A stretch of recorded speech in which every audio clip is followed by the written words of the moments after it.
No nos metas en tentación, mas líbranos del mal. Hemos entrado al tema de la guerra espiritual. Hace 8 días entramos con un abrebocas, con una introducción al tema. Y el día de hoy vamos a ver la segunda parte, extremos muy peligrosos.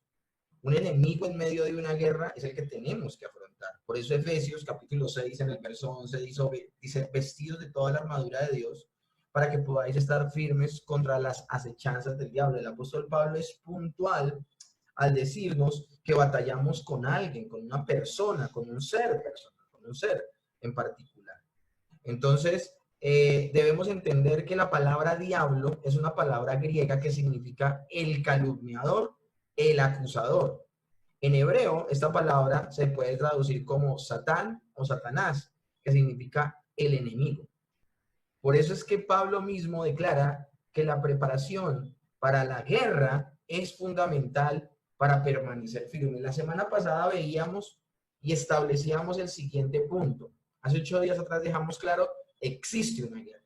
Eso fue lo que hicimos la semana pasada. Hablar de que existe una guerra y que hacemos mal en ignorarlo. Pero en la clase del día de hoy vamos a hablar del enemigo que enfrentamos en esa guerra, pero también tenemos que hablar de esas dos posturas nocivas que han llevado a completos puntos polares equivocados y erróneos al interior de ver la guerra espiritual. Y sin duda, una de las formas de dicha preparación, entonces, de estar preparados para esa guerra, es utilizar el conocimiento que Dios mismo nos ha revelado por medio de su palabra en torno al enemigo. Satanás es un enemigo personal. Vuelvo y repito, no es una fuerza impersonal de maldad. Pablo nos dice que tenemos una lucha con él y con los demonios. Y utilizar una palabra que indica un enfrentamiento cara a cara, cuando dice vestidos de toda la armadura, para que podáis estar firmes contra las hechanzas del diablo, lo que está tratando de decir el apóstol Pablo es que tenemos una guerra frontal con Satanás. Ahora, eso es lo que quiere decir el texto, que es una guerra frontal, es una guerra cuerpo a cuerpo, es una guerra cara a cara. Pero eso no quiere decir que nosotros lo podamos ver o que podamos intentar hacer muchas de esas situaciones infantiles de que lo agarro, de que lo cojo, de que lo ato, de que lo pisoteo, de que le salto encima. A eso no se refiere. El texto más bien se está haciendo referencia a que es una guerra real, es una guerra verdadera. Los demonios también son seres personales y al igual que Satanás, tienen poder, tienen inteligencia, tienen astucia y ante todo están llenos de maldad. Este enfrentamiento entonces, esta guerra que se libra hasta el fin de nuestros tiempos, mientras estemos en este peregrinaje. Y luego de muertos ya estaremos con el Señor en gloria, maravilloso. Pero los creyentes que sigan en vida seguirán en esta batalla ¿hasta cuándo? Hasta la segunda venida del Señor, hasta el juicio final existirá esta batalla. Y el propósito que deberíamos tener al llegar a dicho final de este peregrinaje es poder decir las mismas palabras que dijo el apóstol Pablo cuando pronunció al final de sus días. Él dijo en 2 de Timoteo 4:7, he peleado la buena batalla, he acabado la carrera, he guardado la fe. Entonces, ya estamos dejando claro que existe una batalla y estamos dejando claro que existe un enemigo. Hoy no vamos a tocar las características del enemigo, porque lo vamos a hacer en clases posteriores, pero lo que queremos mostrar hoy es los argumentos escriturales para derribar estos dos tópicos completamente errados. El uno, decir que Satanás no existe, y el otro, tener una fijación tan alta en Satanás que casi como que gira en torno de la existencia de Satanás, la idea del creyente. Pero nosotros debemos volver a confesar lo que hemos confesado en todo este estudio de la oración del creyente, la oración del discípulo, el modelo de oración. Y es que todas y cada una de nuestras necesidades comienzan y terminan en nuestro Creador. Y no es la excepción nuestra necesidad de ¿qué? Nuestra necesidad de protección. Dependemos totalmente del Señor. Obviamente, como lo repetía antes de estudiar este tema y acerca de Satanás puntualmente, debemos entonces abordar un tema vital. Hay un problema actual cuando entramos a estudiar al enemigo en la guerra del cristiano. Y es que en nuestra época tenemos dos extremos en torno a Satanás y los demonios. Aquí valga aclarar que la semana pasada hablábamos en torno a la guerra espiritual. Gente que la pierde completamente de vista y gente que la ejecuta, pero la ejecuta mal. Bueno, lo mismo sucede con el enemigo. Hay gente que tiene un extremo de ignorar completamente a Satanás porque cree que no existe. Y por otro hay otro extremo donde cree tanto en la existencia de Satanás que casi como que le rinde pleitesía. El primer extremo es que, acorde al pensamiento de este mundo, en el día de hoy, que trata de negar todo lo que sea espiritual y trascendente, muchos cristianos niegan, tal vez no en voz alta, pero sí en sus convicciones, la existencia de una persona maligna llamada Satanás y los demonios. Por otro lado, el extremo es aquellos que se sienten conscientes del accionar de Satanás, casi que lo convierten en el centro de su existencia. Esto lo mencionamos ¿por qué? Lo mencionamos de manera general la semana pasada, pero con respecto a la guerra espiritual. Pero hoy vamos a hablarlo con respecto a Satanás y los demonios y vamos a derribar cada uno de estos extremos peligrosos con argumentos a la luz de la Escritura. Es peligroso tanto ignorar a propósito la existencia y el conflicto espiritual, como también el personaje contra quien tenemos esa batalla.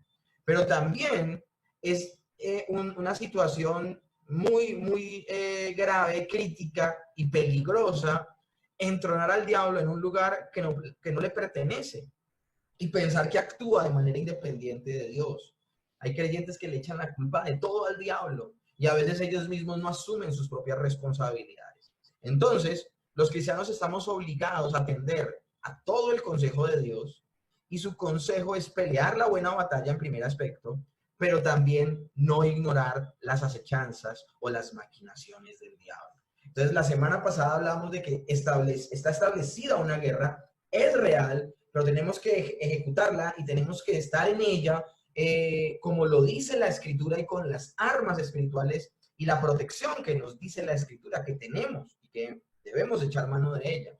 A ese punto aún no hemos llegado, pero ya que hemos establecido que existe una batalla y que debemos asumirla de manera bíblica, hablemos contra quién batallamos, contra Satanás y los demonios. Hoy tampoco vamos a hablar puntualmente de quién es Satanás, quiénes son los demonios, sus características, cómo se mueven, cómo contrarrestarlos. No, hoy sencillamente vamos a hablar de estas dos posturas nocivas, de o no creer que Satanás existe, o creer al punto de que lo entronamos y ya como que toda nuestra vida cristiana gira en torno a él. No podemos caer en ninguno de esos dos extremos porque ninguno de esos dos extremos es bíblico. El primer extremo, acorde al pensamiento del mundo en el día de hoy, que trata de negar todo lo espiritual y trascendental, es que muchos cristianos niegan tal vez no en voz alta, pero sí en sus convicciones, la existencia personal maligna llamada Satanás y por ende también la de los demonios.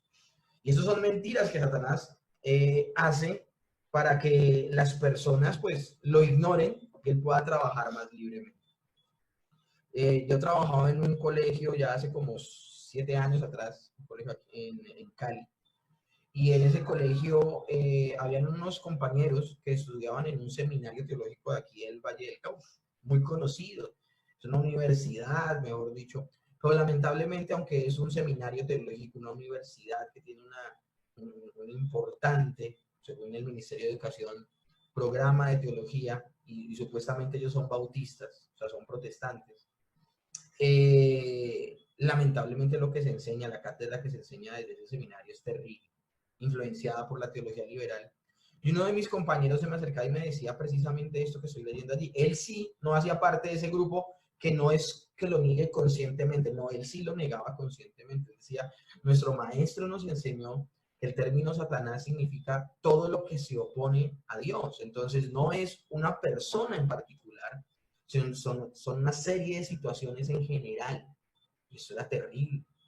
Y entonces yo le decía, ¿cómo así? O sea, ¿tú no crees que existe el ángel caído llamado Satanás? ¿No crees en ese ser que el Señor creó? O sea, no lo ves como un ser moral, como un ser personal, sino lo ves como unas situaciones, algo impersonal. Yo me decía así, completamente, lo creo hasta la muerte. Esto es terrible, mis hermanos. Porque el que niega la existencia de Satanás y los demonios está negando la escritura, porque la escritura es la que más da testimonio de que este ser maligno existe. El pensamiento, mis hermanos, de estos supuestos cristianos puede verse reflejado en lo que el teólogo liberal Rudolf Bultmann decía. Lo que les voy a leer a continuación lo decía un teólogo liberal. Esos teólogos liberales no ven la Biblia como la palabra de Dios, sino que creen que en la Biblia está la palabra de Dios. Y ellos, con su sabiduría, tienen que escoger qué es palabra de Dios y qué no es palabra de Dios dentro de las Escrituras. O sea, unos soberbios. Este Rudolf Bultmann decía esto: es imposible utilizar luz eléctrica y preciarnos de los modernos descubrimientos médicos quirúrgicos y creer al mismo tiempo en el mundo de los demonios y de los espíritus que habla el Nuevo Testamento. ¿Ven cómo habla en los términos que habla del Nuevo Testamento este hombre? O sea, él niega la autoridad y la inerrancia de las Escrituras. Todas las partes donde se hablan de demonios y del diablo, él las descarga. Este tipo mal llamado de cristianos dicen entonces que el diablo o Satanás en las Escrituras no es sino una expresión, un nombre del mal que existe en el mundo y dentro del corazón de la humanidad pecaminosa. Básicamente, rechazar la realidad de la existencia de Satanás y de los demonios entonces y su fuerte influencia en la vida espiritual es rechazar las Escrituras. Porque las Escrituras nos muestran a Satanás como una persona. El libro de Job. Vienen los hijos de Dios a la presencia del Señor y entre ellos viene obviamente disfrazado entre los ángeles Satanás. O sea, que era una fuerza la que vino. O sea, ¿cómo uno confunde una fuerza con los hijos de Dios? O sea, el texto está hablando de que entre los seres morales llamados ángeles estaba otro ser moral llamado Satanás. Bueno, de pronto me estoy adelantando, este es uno de muchos pasajes bíblicos que nos hablan de la existencia personal de Satanás, y no como lo dicen estas personas tristemente célebres sus declaraciones. Martin Lloyd-Jones, él sí, un teólogo en toda la extensión de la palabra, dice: si un hombre no cree en Dios, es bastante consciente en negarse a creer que el diablo y los poderes espirituales tampoco existen. Si no cree en Dios, no esperaría que creyera en el diablo. Pero lo que no puedo entender es un hombre que cree en Dios, pero que no cree en el diablo. Lo que no puedo entender es que un hombre que se levante en su iglesia diga: yo creo en el Espíritu Santo, y luego considere al diablo como una broma. Tal hombre es completamente inconsciente. Dice que cree en un reino espiritual, pero solo cree en la mitad de este reino espiritual. Porque hay un reino de Dios, un reino de la luz y un reino de las tinieblas.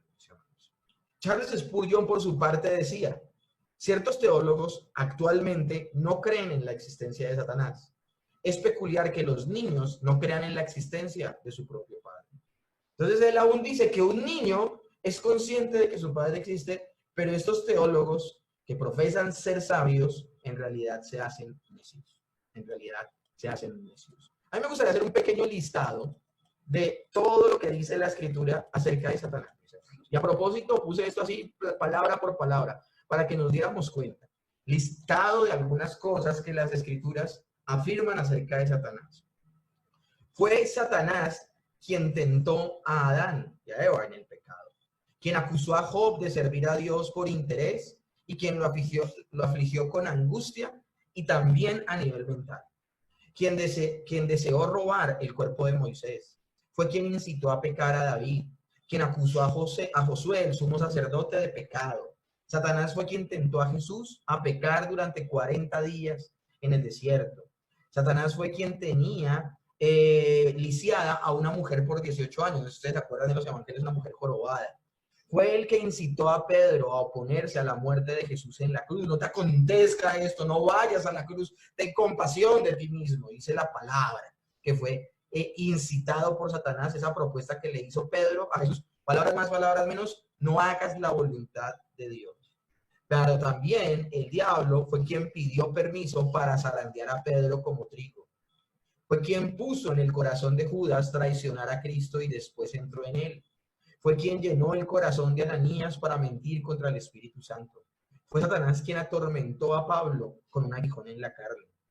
Fue quien merodeaba como un león rugiente buscando a quien devorar a la iglesia en el primer siglo y lo sigue haciendo al día de hoy. Quien opera en los hijos de desobediencia. Satanás es quien ciega la mente de los incrédulos para que no vean la luz de la verdad, quien aparta a los hombres de Dios y que le sirvan, quien toma cautivos a los hombres para que hagan su voluntad, la voluntad del diablo, obviamente, quien engaña a las naciones para que no reciban el evangelio, quien siembra cizaña en el campo del mundo, quien se disfraza como ángel de luz, siendo perverso y solo tinieblas de oscuridad, quien oprime a las personas con enfermedades físicas, quien es descrito como un asesino y un mentiroso, es de quien habló Jesús como nadie más, mis hermanos, en las Escrituras. Lo confrontante entonces es que muchos que decimos tener en alto el nombre de la bendita palabra de Dios, de pronto nosotros no somos como esos teólogos que conscientemente niegan la existencia de Satanás. Aunque no lo negamos de esta manera como se los acabo de explicar, en nuestra vida práctica sí lo podemos hacer. Pues desarrollamos nuestra vida cristiana enfatizando la responsabilidad de mortificar nuestro pecado que hay en nuestro ser, pero no tenemos en cuenta al enemigo que astutamente busca nuestra caída. Pablo no puede finalizar la epístola de los Efesios sin decir algo, es cuidado, cuidado. Lo que él está advirtiendo es que estamos en una guerra con un enemigo muy poderoso y que debemos batallar en el poder de Dios. De hecho, miren en los términos que habla el apóstol Pablo. Él sabe que frente a él hay una oposición y esa oposición la ejercen Satanás y los demonios. El apóstol Pablo tenía muchos conflictos con diferentes personas que trataban de desvirtuar la verdad del evangelio que él predicaba. Pero no vemos que sea el apóstol Pablo hablando, que ellos sean la fuente misma de la oposición y el ataque, sino que él ve esa oposición que se traduce en personas que lo contradecían, que ponían en tela de juicio su apostolado, que decían que era un falso, que decía una cosa en presencia, pero otra en cartas. Él no le echa él no dice que la fuente sean esas personas. Por eso en Efesios dice, no tenemos lucha contra carne ni sangre. Aunque pueden levantarse personas, seres humanos de carne y hueso que se opongan a lo que hacemos como creyentes, como cristianos, como pastores, como predicadores de la palabra, no son ellos en definitiva o en últimas la fuente de donde venga el ataque. ¿De dónde viene el ataque? Segunda de Corintios 11, del 13 al 15 nos lo dice. Porque estos son falsos apóstoles, obreros fraudulentos, que se disfrazan como apóstoles de Cristo. Hasta ahí está hablando de estas personas que atacaban al apóstol Pablo. Pero dice, y no es maravilla, porque el mismo Satanás se disfraza como ángel de luz. Así que no es extraño si también sus ministros se disfrazan como ministros de justicia, cuyo fin será conforme a sus obras. El apóstol Pablo habla de que estas personas que se oponen al verdadero evangelio son ministros de Satanás. O sea que la fuente misma de estos engañadores es el diablo. Es el diablo. Pero también podemos ver que el mismo Señor Jesucristo expone esta verdad. Cuando Pedro trata de insinuarle que no tiene que pasar por la experiencia de la muerte, como le contesta el Señor es categórico. El Señor es categórico en la forma en que le contesta al apóstol Pedro. Mateo capítulo 16 del verso 22 al 23 dice, entonces Pedro, tomándole aparte, comenzó a reconvenirle diciendo, Señor, ten compasión de ti, en ninguna manera esto te acontezca. Pero él volviéndose dijo a Pedro, quítate delante de mí, Satanás, me eres tropiezo porque no pones la mira en las cosas de Dios, sino en las de los hombres. Y esto es puntual, esto es categórico, o sea, lo que le está pidiendo Pedro al Señor Jesucristo es completamente diabólico. Y aún el discurso que él usa no es un discurso satánico, aparentemente, ¿no? Él no llega hablando de Belcebú y de cosas extrañas, de haciendo movimientos con las manos y sacrificando una paloma, no. El apóstol Pedro le dice, Señor, ten compasión de ti mismo. Era imposible que el Señor tuviese compasión de sí mismo porque había gastado toda su compasión en los elegidos. Él no iba a tener compasión de sí mismo. Nunca iba a tener ese sentimiento sobre sí mismo porque él había venido a salvar al mundo. Y por eso le habla en los términos tan puntuales que le habla a Pedro. El hecho de que nosotros ignoremos lo que Satanás hace, no hace que su ataque desaparezca. Nosotros no debemos ignorar el ataque de Satanás. Si yo lo ignoro, como que no me va a afectar. Bueno, allá afuera hay muchas personas que no saben qué es la ley de la gravedad. Allá afuera hay muchas personas que no tienen ni idea que el centro de la Tierra ejerce una fuerza de atracción a todos los objetos, y por eso todos los objetos físicos son atraídos por el centro de la Tierra. Ese es el campo gravitacional que hay en todo el planeta Tierra. Y hay gente que lo ignora, pero les aseguro que esas personas, aunque lo ignoren, si se botan de un segundo piso, se pegan bien duro. Pero lo mismo sucede con esta situación y con esta verdad.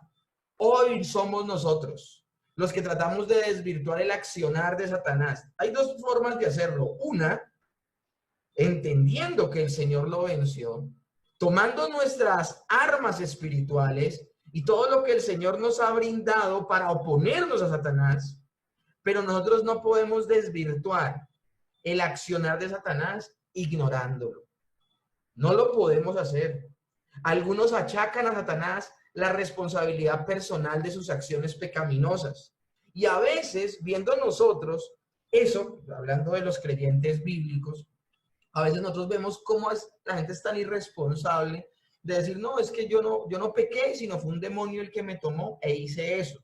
Entonces, como que a veces la respuesta lógica a ese comportamiento de estas personas inmaduras que ven a Satanás en todo lado, como que nos vemos tentados a ignorar su acción. Bueno, ese ignorar su acción es tan peligroso y tan temerario como la persona que le echa la culpa de todo a Satanás. Entonces, el parámetro de lo que es pecado lo encontramos en la caída del hombre. Y sin duda Satanás está involucrado en que el hombre caiga. Pero la responsabilidad de la caída, tanto en el jardín del Edén como ahora en nuestras propias vidas, es responsabilidad del ser humano, es responsabilidad de las personas. Así lo señala Dios. El grado de responsabilidad es total en el creyente que cede a la tentación, por no haber estado preparado para dicha batalla, para dicha guerra, y al no estar preparado al pasar la tentación y no permanecer firme. Todo esto lo hablamos la semana pasada. Todo esto lo hablamos la semana pasada. Pero miren todo lo que sucede, mis hermanos, cuando nosotros ignoramos lo que puede o no puede hacer Satanás. Si nosotros nos dedicamos sencillamente a ignorar que él opera, nos va a poder atacar más fácilmente. Y si lo vemos en todo lado, sencillamente lo estamos entronando en un lugar que no le pertenece, en un lugar que no le pertenece. Entonces, la pregunta del millón sería ¿cuál? La pregunta del millón sería esta, mis hermanos. ¿Hasta qué grado está involucrado Satanás y los demonios en el pecar del hombre? ¿Hasta qué grado está involucrado él? Eso de que alguien se levante y diga, no, es que un demonio me tomó y pequé, eso no está bien. Pero entonces decimos que no tiene nada que ver Satanás con que los hombres caigan en pecado.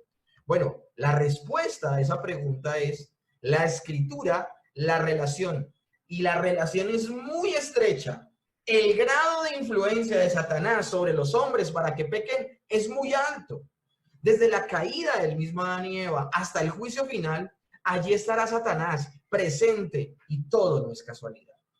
Es más, antes del juicio final del hombre, está la condenación a Satanás y después la descripción de los nuevos cielos y la nueva tierra. Antes de juzgar a los hombres, será juzgado Satanás y los demonios, y luego, ahí sí todas las personas, y luego los nuevos cielos y la nueva tierra. De hecho, a Satanás se le llama el padre de mentiras. ¿Saben por qué? Porque fue el primer ser moral en mentir. Por eso se le llama el padre de mentira, homicida desde el principio. Apocalipsis 20:10 dice, y el diablo que los engañaba fue lanzado en el lago de fuego y azufre, donde estaban la bestia y el falso profeta, y serán atormentados día y noche por los siglos de los siglos. Ese tema estamos hablando el día domingo. Ojalá ustedes puedan ver la predicación que di el domingo, ya está en YouTube, y también que puedan ver la que sigue el próximo domingo. Vamos a hablar de ese tema del juicio. Entonces nosotros debemos tener en cuenta algunas cosas importantes, y sobre todo lo que la Biblia enseña sobre Satanás y los demonios. el juicio que va a haber sobre ellos, pero sobre todo también el ataque que está haciendo sobre el hombre, que es real. Lo que pasa es que hay una línea muy delgada entre ignorarlo y verlo en todo lado. Tenemos que actuar con cordura al respecto, ser bíblicos al respecto. La presencia constante de Satanás y los demonios también la podemos entender en la forma en que el Señor Jesucristo enseñó a orar a sus discípulos. El verso que estamos viendo de Mateo capítulo 6, el verso 13, él dice, y no nos metas en tentación, mas líbranos del mal. Pero muchas traducciones enfatizan la forma correcta en que fue dichas esas palabras. El mismo Mateo 6:13, pero la Nueva Versión Internacional dice, y no nos dejes caer en tentación, sino líbranos del maligno. Está hablando de una persona, de un ser. Lo mismo sucede cuando el Señor Jesucristo ora a su Padre por sus discípulos. Juan 17:15. No ruego que los quites del mundo, sino que los guardes del mal. Se cree que lo original que dijo el Señor Jesús en esa oración intercesora fue esto, como lo dice la Nueva Versión Internacional. No te pido que los quites del mundo, sino que los protejas del maligno. Es más, mis hermanos, el accionar constante de Satanás y de los demonios en la vida de los hombres puede ser percibido en las palabras del apóstol Pablo en la misma carta a los Efesios, el capítulo 6, el verso 12 que estamos viendo. Porque no tenemos lucha contra sangre y carne, sino contra principados, contra potestades, contra los gobernadores de las tinieblas de este siglo, contra huestes espirituales de maldad en las regiones celestes. Y estos términos de principados, potestades, gobernadores, huestes espirituales de maldad, todos estos términos que se usan son términos que sin duda implican influencia y poder sobre personas y sobre zonas territoriales. O sea, es algo increíble. Comenta Hendrickson al respecto y dice, Pablo describe aquí a aquellos que bajo la providencia permisiva de Dios controlan tiránicamente el mundo de la ignorancia, del pecado y de la angustia. Del pecado, de la angustia. Y acá alguien está escribiendo, Satanás no es el culpable de que pequemos, pero sí de tentarnos, aprovechando nuestro carácter pecaminoso. Nosotros decidimos si aceptamos o no sus ofertas. Maravilloso apunte, Henrito y Estela, maravilloso apunte. Ahora, recuerden que no somos nosotros, es el Espíritu Santo dentro de nosotros. Porque lamentablemente, nuestra remanente de pecado nos haría caer. Maravillosa intervención. Me encanta esto que se esté tornando en un espacio académico porque podemos participar de esa manera. El apóstol Juan también dice lo siguiente, y esto es maravilloso. Sabemos que somos de Dios y el mundo entero está bajo el maligno. Miren en los términos que habla el apóstol Juan acerca de aquellos que no están bajo la verdad de un nuevo nacimiento. Miren cómo todas las personas que no tienen al Espíritu Santo, que Dios no habita dentro de ellos, en el estado en que se encuentran. Primera de Juan 5:19. Sabemos que somos de Dios. Hace una diferencia. Y el mundo entero está bajo el ¿qué? Bajo el maligno. Sobre la influencia de Satanás y los demonios, el apóstol Pablo ya también lo ha expresado en el inicio del capítulo 2 de Efesios, al referirse a la condición de la cual el Señor nos ha librado. Miren en la condición en la que nos encontrábamos nosotros antes de nacer de nuevo, el creyente antes de nacer de nuevo, Efesios 2 del 1 al 2. Y Él os dio vida a vosotros cuando estabais muertos en vuestros delitos y pecados, en los cuales anduvimos en otro tiempo, siguiendo la corriente de este mundo, conforme al príncipe de la potestad del aire, el espíritu que ahora opera en los hijos de desobediencia. Entonces volvamos a hacer la pregunta, ¿hasta qué grado está involucrado Satanás y los demonios en el pecar del hombre? ¿Hasta qué grado? En un grado muy alto, mis hermanos, en un grado muy alto. Textos como estos nos los deja ver. Esto no es de que si yo decido, yo no decido. Aquí la cuestión es que las personas sin la presencia de Dios no pueden dejar de pecar. Y quien está detrás de ese pecado, esa influencia maligna y perversa, es de Satanás. Es de Satanás. Ahora, lo que pasa es que nosotros los creyentes estamos en otra condición. Pero el hecho de que tengamos nosotros la presencia del Espíritu Santo, lo que vemos en las cartas y está presente de Pablo, de Pedro, de Juan, es que todo el tiempo nos gritan, ojo con ignorar las acechanzas del diablo. Yo les pregunto, el apóstol Pedro ya era un creyente cuando le hace esta invitación al Señor Jesús de que no vaya a la cruz. Ya era creyente. De hecho, el apóstol Pedro ya era creyente cuando niega 3 veces al Señor. Claro que sí, pero ¿por qué en esas 2 oportunidades Pedro cae en pecado? Cae en pecado porque no solamente él tenía que tener la responsabilidad de guardarse en santidad, sino que él tenía que tener la guardia arriba y no ignorar los planes de Satanás. El Señor ya le había dicho a Pedro, Satanás te ha pedido para zarandearte como a trigo. Y Pedro le dijo al Señor Jesús, no, aunque todos se escandalicen de ti, yo no. No, aunque todos te abandonen, yo no. Y no le creyó al Señor Jesús del ataque que ya estaba cantado. ¿Y qué pasó? En lugar de cuidarse del ataque, en lugar de, como lo hablamos la semana pasada, buscar a Dios de madrugada antes de que las cosas ocurrieran, él bajó la guardia. Y a pesar de ser creyente, a pesar de que el Espíritu Santo operaba en él, a pesar de eso, ¿qué pasó? Lamentablemente pecó y cayó escandalosamente. Entonces, mis hermanos, erramos si tan solo enfatizamos en la responsabilidad del hombre, al tratar de cerrar puertas, a excusar a algunos que son completamente erráticos frente al pecado. Sí, es verdad, el hombre es responsable de no pecar, el creyente es responsable, porque esto lo estoy hablando desde los creyentes, no hablo de los incrédulos. Los incrédulos no quieren ni pueden dejar de pecar. De hecho, el incrédulo no está en guerra con Satanás. El incrédulo hace parte del bando del mal. Es por naturaleza hijo del diablo, hijo de ira, lo dice el apóstol Pablo. Y el mismo Señor Jesús habla de que todo no creyente es hijo del diablo. Entonces, esto que estoy hablando se refiere al creyente. El creyente se equivoca grandemente si tan solo enfatiza en su responsabilidad de no pecar. Al tratar de cerrar, y yo sé que muchos hablan en estos términos porque tratan de cerrar puertas a las excusas de algunos frente al pecado. No, es que caí, hay creyentes, esto es increíble, pero hay creyentes que dicen, no, yo caí en adulterio porque un espíritu de adulterio fue el que me llevó a hacerlo, pero yo quería estar en santidad. Sí, yo sé que hay personas que enfatizar, yo en particular por mucho tiempo solo enfaticé en la responsabilidad del creyente. Pero si desvinculamos en gran medida el accionar de Satanás y los demonios en las vidas de los hombres, incluyendo en las tentaciones de los creyentes, esto sería muy peligroso. Y si no, veamos el caso de Pedro. Él ignoró que las tinieblas se habían levantado en contra suya. La semana pasada hablábamos de prepararnos para el día malo. Y hablábamos de que el día malo es ese día donde se levantan todas las tinieblas en contra tuya para que tú peques. Y si tú no usas la armadura, si no usas las armas y los medios que Dios te ha entregado, que es estar revestido de Cristo, pues caerás, pues caerás. Es una ilusión pensar que, por ejemplo, sin orar, sin estar aferrado a las escrituras y a la verdad.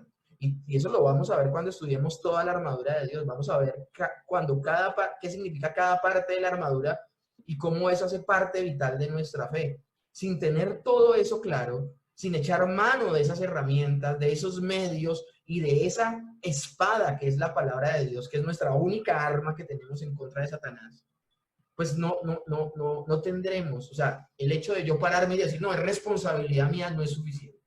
Y si fuera suficiente, ¿para qué la armadura de Dios? ¿Para qué el Señor nos da una espada para estar firmes y acabar las obras del diablo? Nos da una espada porque tenemos que luchar. En la armadura de Dios, la única parte de la armadura que no es defensiva, sino ofensiva, es la espada del Espíritu, que es la palabra de Dios.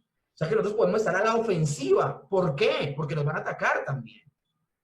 Si somos responsables, es verdad que tenemos que serlo. Tenemos que ser responsables de nuestro proceso de santidad, pero también tenemos un enemigo y enfrentamos una guerra. Ahora, inicié diciendo que tenemos un problema actual cuando entramos a estudiar al enemigo y la guerra espiritual. Ya nombré ese primer problema, ese primer extremo, pero ahora quiero referirme al segundo extremo. Aquellos, escúchenme bien, que siendo conscientes del accionar de Satanás, casi que lo convierten en el centro de su existencia, pues lo ven en todo lugar y todo lo malo que se les ocurre se lo atribuyen a él, se lo atribuyen a él. Ahora, este cuadro me gustó que puse ahí. Si se supone que Dios lo ha creado todo, porque hay cosas que dicen que son obras del diablo. Me llamó la atención eso, ¿no? Y algo que quiero que reflexionemos es algo que decía Martín Lutero. Martín Lutero decía acerca del diablo: el diablo finalmente es el diablo de Dios. Haciendo referencia que aún todo lo que hace el diablo lo tiene que hacer solo con permiso de Dios. Nosotros tenemos que tener en cuenta una cosa: el diablo es una criatura. El diablo es una criatura. Y voy a hacer este tipo de explicaciones por esta postura. Acabamos de ver una postura de las personas que niegan que Satanás existe o se niegan a creer que él influya todavía en algo en su vida porque es un creyente. Ya dejamos claro que sí existe Satanás y que tiene un papel activo en que el creyente caiga, sin dejar de ser responsable al creyente mismo de su proceso de santificación. Pero ahora pasamos a la segunda parte, donde son las personas que tienen una fijación ya enfermiza, ya desordenada en la existencia de Satanás y lo culpan de todo lo que le sucede en su vida. Bueno, Lutero decía Satanás, o el diablo, es el diablo de Dios, haciendo referencia a que Satanás es una criatura. Y como todas las criaturas de esta creación, como todo ser moral de esta creación, ninguna criatura puede actuar independiente de Dios. Y aquí es importante que tengamos en cuenta una cosa. Hay una posición teológica que se llama el dualismo. Y el dualismo es esa postura que habla de que el diablo tiene el mismo poder de Dios. De hecho, el mismo término hablar de que Satanás es el enemigo de Dios, ya pone a Satanás al mismo nivel de Dios. Yo les tengo noticias. Satanás en verdad es el enemigo ¿de quién? Del hombre. Pero decir que Satanás es el enemigo de Dios y que todo el tiempo está atacando a su reino y está tratando, mejor dicho, como pueda, y él va a ganar y él va a vencer, eso precisamente es el dualismo. Fotos que aparecen en internet, por ejemplo, donde sale haciendo un pulso Satanás y Jesús, y ambos haciendo fuerza para su lado, y Jesús así todo agotado, luchando contra Satanás. Mis hermanos, no hay tal cosa, no hay tal cosa. Satanás no le llega ni a los tobillos a Dios. Satanás no puede contra Dios, porque la criatura no es más fuerte que su creador. Eso es lo que tenemos que tener en cuenta. Algunos hablan más entonces de Satanás que de Cristo, convirtiéndose en casi una obsesión en sus vidas. Dentro de ellos entonces existe una mentalidad dualista, donde se le otorga el mismo poder, autoridad y todo a Satanás. Por eso les hablaba de una línea muy delgada entre una posición y la otra. No podemos ignorar su existencia, pero tampoco podemos decir que Él es tan fuerte como Dios y que todo lo que sucede tiene que ver con Él. Entonces, eso es lo que vamos a estudiar en esta última parte ya para terminar la clase del día de hoy. Dice C.S. Lewis, autor de las Crónicas de Narnia: hay dos errores iguales y opuestos en lo que nuestra raza puede caer sobre los demonios. Uno es no creer en su existencia. El otro es creer y sentir un interés excesivo e insano en ellos. Los demonios están igualmente complacidos con ambos errores y saludan al materialista como también a los místicos con el mismo deleite. Joel Vicky, por su parte, diciendo de este problema, también aclara: tanto los pentecostales como los carismáticos han enfocado crecientemente la realidad de Satanás y la importancia de la guerra espiritual, pero caen en el error de promover un interés irracional en los demonios. Su responsabilidad personal cede el paso a la influencia demoníaca y a los actos de la carne que se convierten en demonios a los que hay que exorcizar. Los remedios supersticiosos, como los mapas espirituales y los rituales de exorcismo, se han vuelto más populares que las respuestas de las escrituras a atender con el pecado, que es la confesión precisamente de los pecados, el arrepentimiento y la obediencia a Cristo. Entonces miren que cada uno de estos dos puntos es completamente insensato, mis hermanos. Traté de buscar las escenas menos amarillistas para hablar acerca de este tema. El peligro entonces de no ser guiados por las escrituras en torno a cómo enfrentar esta guerra es que fácilmente se caen en prácticas ridículas pero peligrosas. Mis hermanos, yo me acuerdo una vez que fui a un encuentro y estábamos supuestamente haciendo guerra espiritual, eso fue hace como 22 años atrás, y zapateando así como está el niño de la foto, zapateando encima de Satanás. Y obviamente lo estamos haciendo con gente que fue por primera vez a un encuentro, que quiere tener un encuentro con Dios y volverse cristiana, supuestamente nacer de nuevo. Y en la parte de atrás hay un joven que está zapateando, está concentrado, está metido en el cuento. Y cuando yo me acerco, pues yo lo veo como tan efusivo, yo digo, este hombre lo tomó el Señor. Y cuando voy atrás, y obviamente yo en mi manera de pensar en aquella época, yo mismo estaba ahí zapateando y diciendo que ataba a Satanás y que lo echaba afuera, bueno, todo esto. Cuando voy a la parte de atrás, este hombre tenía problemas de consumo de drogas. Cuando voy en la parte de atrás, el hombre tiene levantada esa zona a punta de madrazos. Y Satanás, usted es un tal por cual, y es que no sé qué, le recordó a la mamá de Satanás que no tiene, bueno, un poco de groserías. Que me tocó pararlo y me tocó decirle, hombre, ya, cálmate. Pero es que ese es el mensaje que yo estaba dando al enseñar eso, al alentar esa clase de prácticas. Entonces uno empieza a darse cuenta que hay cosas que están fuera de control. Es común ver en las iglesias pentecostales y carismáticas exorcismos en cada reunión, como si esa fuera la manera indicada de pelear en este conflicto. En todas las reuniones de esas iglesias echan a Satanás y a toda, y lo tremendo del asunto es que, miren, y yo no lo digo porque es que vi un programa, no, yo duré 16 años en una iglesia así, mis hermanos. Nosotros teníamos cultos de solo de liberación. Y lo tremendo del asunto es que el pastor adelante liberaba a todo el mundo, nos hacía pasar adelante, tosíamos, algunos hasta vomitaban, una cosa terrible, dantesca. Y lo tremendo del asunto es que a los 8 días hacía otro culto de liberación y otra vez nos liberaba. ¿Cómo es esto, mis hermanos? O sea, el creyente es un peaje de demonios. Lo que nosotros vemos en la escritura es que si el Espíritu Santo habita en el creyente, en esa persona ya no puede habitar el espíritu de maldad. Vemos reuniones que son caracterizadas por saltos, por gritos, personas vociferando en contra de Satanás y los demonios, todo como un triste espectáculo que no hace más que sacar corriendo no a los demonios, mis hermanos, sino a cualquiera que todavía le quede un pequeño nivel de vergüenza en su ser. Pelear erróneamente esta batalla es trágico y peligroso. ¿Cuántas personas nuevitas fueron a una iglesia y al ver este tipo de espectáculos salieron corriendo y nunca más volvieron? Hablando de los falsos maestros, dice Judas. Y miren por qué soy tan puntual cuando digo de atar y desatar demonios. Judas, o decir te ato, Satanás. Judas 1:8 dice, no obstante, de la misma manera también estos soñadores mancillan la carne, rechazan la autoridad y blasfeman de las potestades superiores.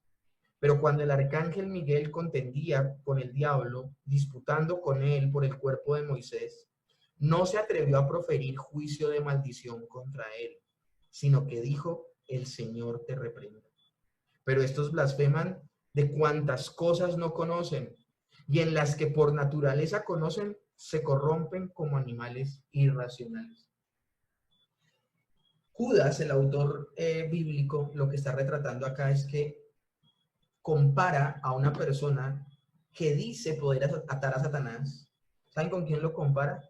Lo compara con el arcángel Miguel, quien contendió con Satanás por el cuerpo de Moisés cuando Satanás quiso robarlo. ¿Eso está en la Biblia? Sí, mis hermanos. Eso está en las Escrituras. Y lo tremendo del asunto, ¿saben qué es? Que el arcángel Miguel no fue capaz de decirlo. O sea, él no le dijo. Él sabía que la cuestión no era con él, sino que la cuestión era con Dios. Él no dijo, te ato, Satanás, te encadeno, te tomo, te machaco, te trituro, marcho sobre ti. No, ¿saben qué le dijo el arcángel Miguel a Satanás? Le dijo, el Señor te reprenda. El Señor te reprenda. Eso fue lo que hizo el arcángel Miguel, el que comanda los ejércitos del cielo. Mis hermanos, yo durante 16 años practiqué así la guerra espiritual, de lo que me arrepiento con todo mi corazón, de lo que me arrepiento con todo mi corazón, porque así no es. Aquí el punto, mis hermanos, no es, y miren cómo he tratado con la seriedad de este asunto. No, ni me he burlado, ni he usado el humor negro, porque me parece que es algo completamente serio poder traer arreglos a esto. Si alguien está escuchando este tema el día de hoy y ha practicado por mucho tiempo esto, mis hermanos, nos debe pesar más lo que dice la Escritura que la práctica que yo he hecho. Porque nos podemos ver tentados, ¿saben a qué? Nos podemos ver tentados a que en nuestro orgullo, en nuestra altivez, nos opongamos a la enseñanza escritural, porque es que qué oso aceptar que me equivoqué. No, 16 años, mis hermanos.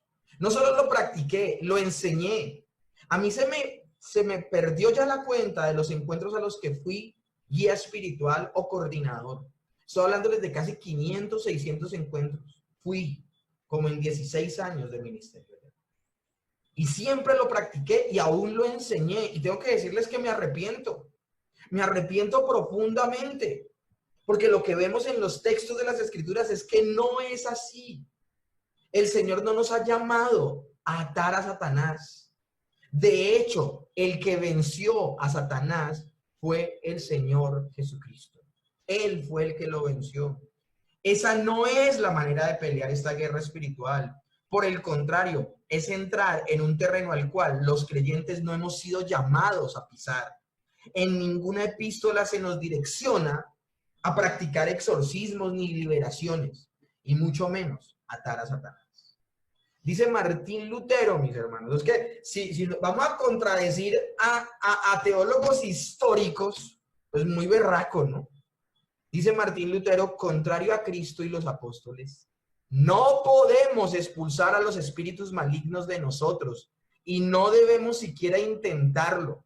Debemos someternos a las Escrituras. Satanás odia las Escrituras más que cualquier otra cosa. Miren, puntualmente Martín Lutero no desarrolló en su ministerio liberaciones ni exorcismos. Vuelvo y le repito, no podemos, dice Martín Lutero, expulsar a los demonios malignos de nosotros. Y no debemos siquiera intentarlo, lo dijo Martín Lutero. El que causó la Reforma Protestante en 1552, el que celebramos el 31 de octubre, el Día de la Reforma. Mis hermanos, caigamos en cuenta.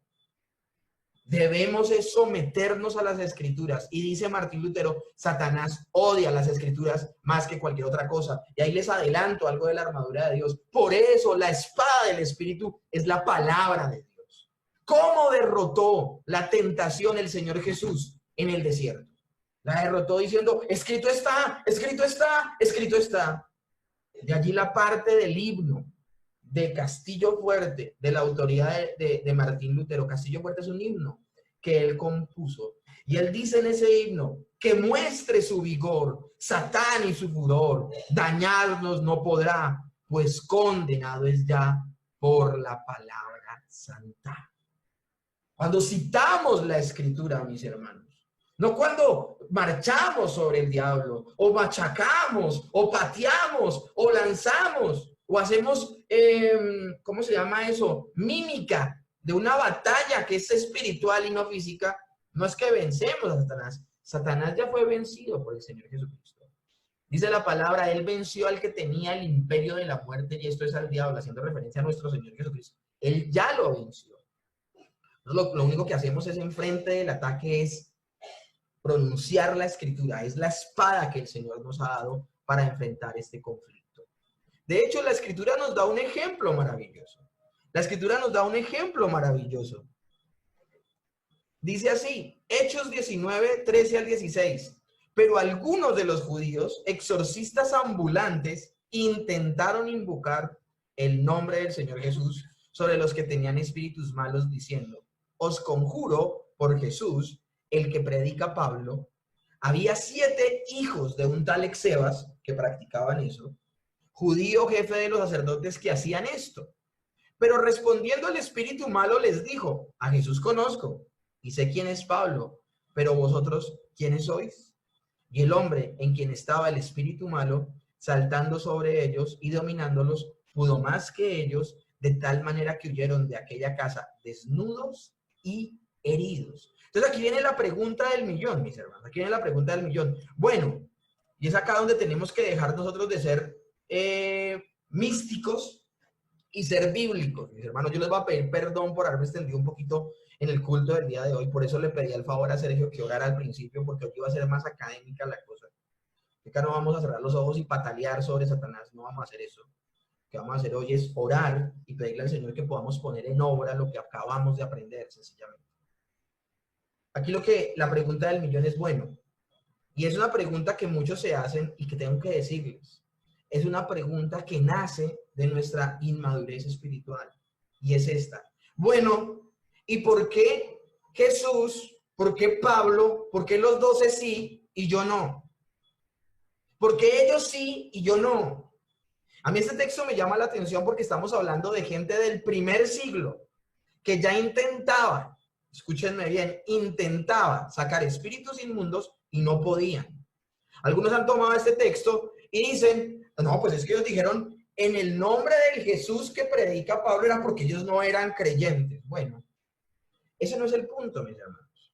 El punto es este, los que han seguido los mensajes, y miren lo importante de leer los evangelios, miren lo importante que es leer la Biblia de manera completa. Cuando nosotros estudiamos Mateo, nosotros ya vamos en Mateo capítulo 25, eso quiere decir que comenzamos desde Mateo capítulo 1 y nos ha llevado 2 años. Casi 106 predicaciones, mis hermanos. Y como hemos visto de manera expositiva el Evangelio, nos dimos cuenta por qué el Señor llama a los 12. Y cuando los llama, vemos qué hace con ellos. Él les delega su autoridad. Me llama la atención que todo el Evangelio de Mateo nos muestra que el mismo Señor Jesús muestra que tiene autoridad sobre la doctrina, autoridad sobre el mundo visible, o sea, el mundo natural, el mundo invisible, es decir, los demonios, tiene autoridad sobre la enfermedad y tiene autoridad sobre el pecado. Y el Señor al llamar a 12, ¿saben qué hace? Él delega casi toda esa autoridad. Porque lo único que no delegó fue el perdón de pecados, porque el único que puede perdonar de pecados es Dios. Pero le delegó esa autoridad solamente, escuchen bien, solamente a los apóstoles. ¿Y por qué a los apóstoles? Porque ellos iban a escribir la escritura. Así de puntual, mis hermanos. Así de puntual. Entonces nosotros debemos tener en cuenta que no nos podemos comparar con los apóstoles, mis hermanos. Es una insensatez de nuestra parte decir que somos de la misma envergadura que los apóstoles, cuando los apóstoles, con los profetas del Antiguo Testamento y con Moisés, cumplieron un papel específico.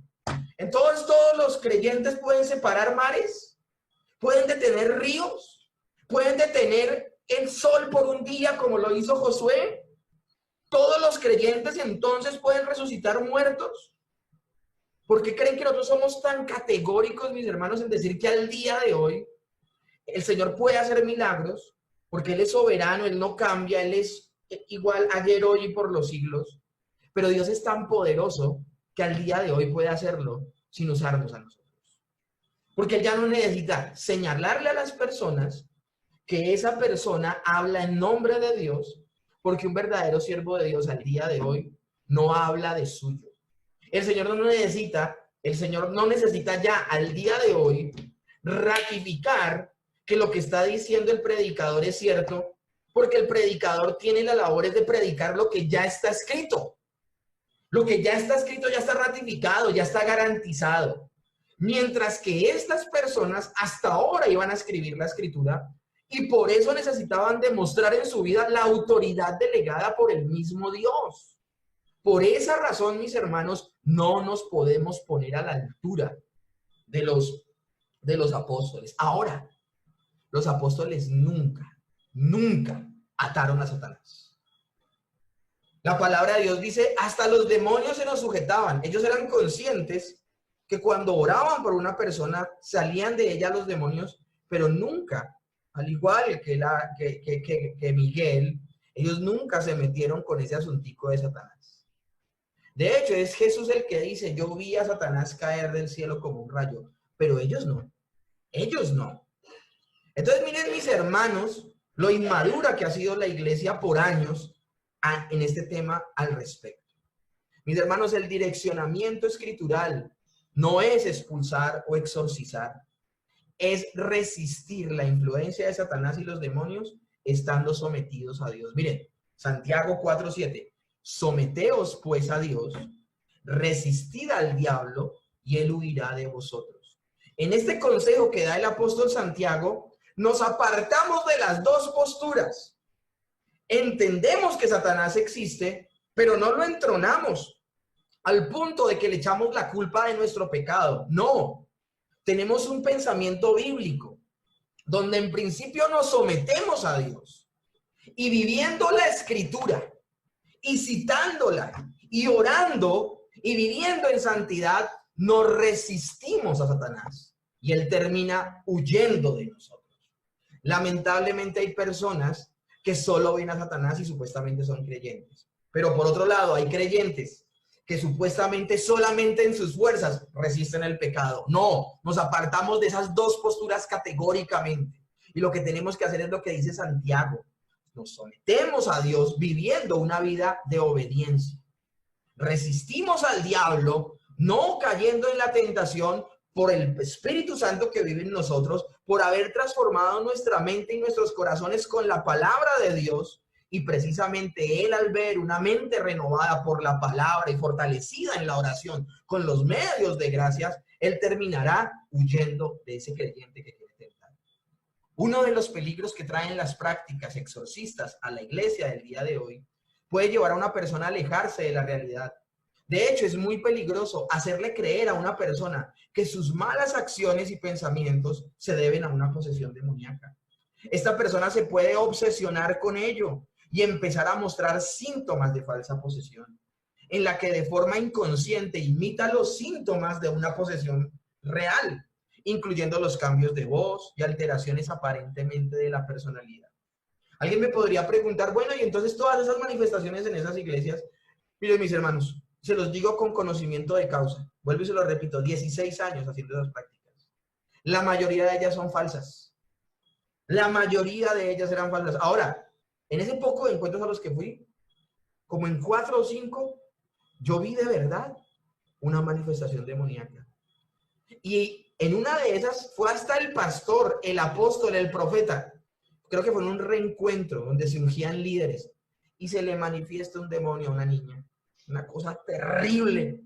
Y fue una vergüenza, mis hermanos, porque ni el pastor, ni el profeta, ni el apóstol. ¿Saben qué le tuvieron que hacer? Tuvieron que llevarla a un cuarto. Las mujeres que están en el encuentro tuvieron que llevarla a un cuarto, calmarla, ponerle una cobijita encima, ponerle pañitos de agua tibia en la frente y dejar que se durmiera. Y todo el mundo allá diciendo, ay, ¿qué pasó? No, que finalmente ya salió. No, mentira. Tuvieron que calmarla. Hay iglesias donde le practican liberación a incrédulos, mis hermanos. A incrédulos. Yo caí en ese error. ¿Eso qué es, mis hermanos? Eso no tiene presentación. Lo que hacemos es que la gente se burle de Dios con estas prácticas, mis hermanos. En conclusión, mis hermanos, cuidado con estos dos extremos en torno al enemigo y lo debemos enfrentar como. No podemos vivir una vida ignorando que estamos en medio de una batalla y que tenemos un enemigo. Pero también tenemos que evitar el vivir una vida centrada en ese enemigo y en las prácticas peligrosas y irracionales que hemos mencionado el día de hoy. Mis hermanos, dicen dos teólogos maravillosos acerca de este tema y con eso termino. Joel Vicky dice, hoy es el momento oportuno para que los evangélicos centrados en la palabra promuevan una visión balanceada de Satanás y los demonios, que eviten tanto la negación como la obsesión. Y también el puritano Thomas Brooks dice, Cristo, la Escritura, su propio corazón y las estratagemas de Satanás son las 4 cosas primordiales que usted debe estudiar y buscar entender en primer lugar y con mayor determinación. Vuelvo y lo repito, ¿estás interesado en la guerra espiritual? Bueno, busca a Cristo, entiende quién es Cristo. Tienes que acuñar en tu corazón y vivir las Escrituras. Debes tener cuidado con ese corazón en el cual todavía hay un remanente de pecado, pero tampoco puedes ignorar las acechanzas y las estrategias del diablo contra tu vida.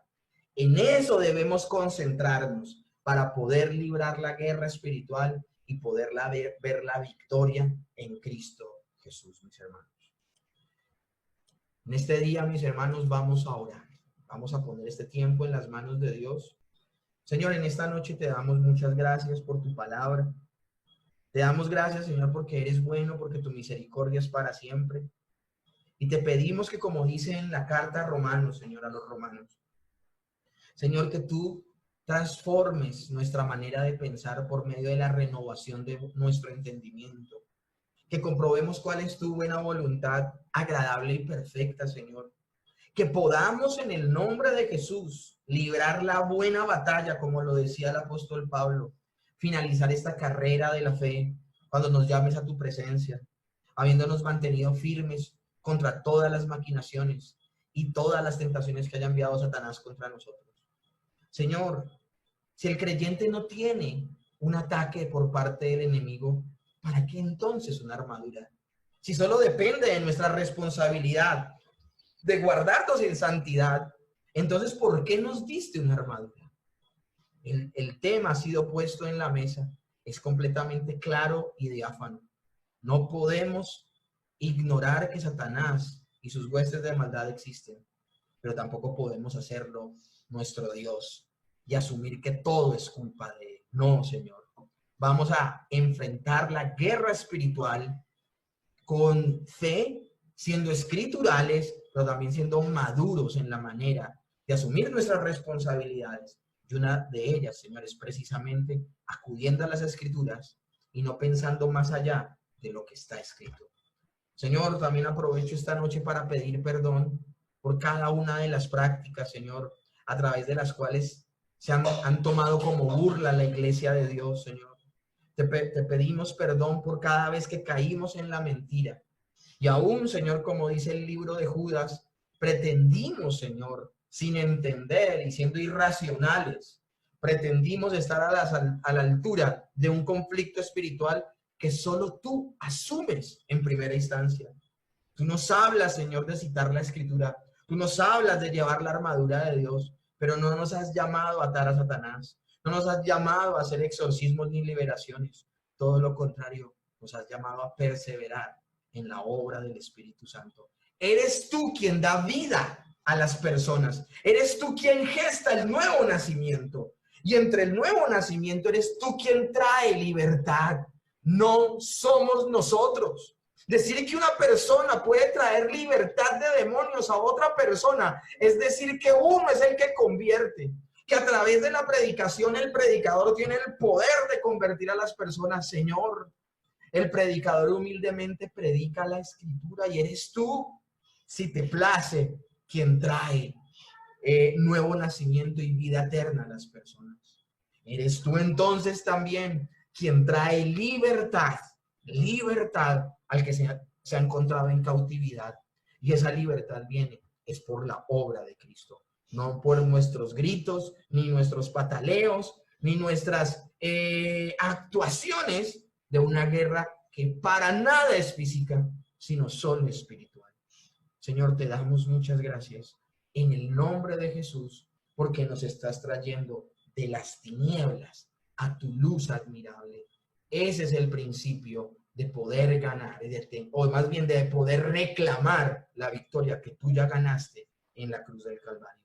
Enfrentar esta guerra de manera bíblica y no con fábulas, falacias y mentiras.